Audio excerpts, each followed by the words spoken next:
আজ পবিত্র মাহে রমজানের প্রথম শুক্রবার। আল্লাহু আকবার। আল্লাহ পাকের রহমতের দরজাগুলা খোলা আছে।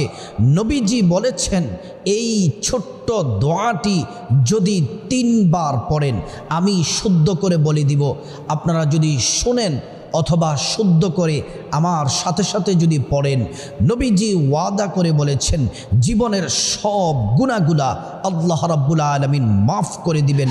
সম্মানিতা মা ও বোন ও মুসলিম ভাই, আজ প্রথম শুক্রবার রমাদান মাসের, যে মাসে আল্লাহ রাব্বুল আলামিন সমস্ত রহমতের বরকতের দরজা আল্লাহ পাক খোলা রেখেছেন।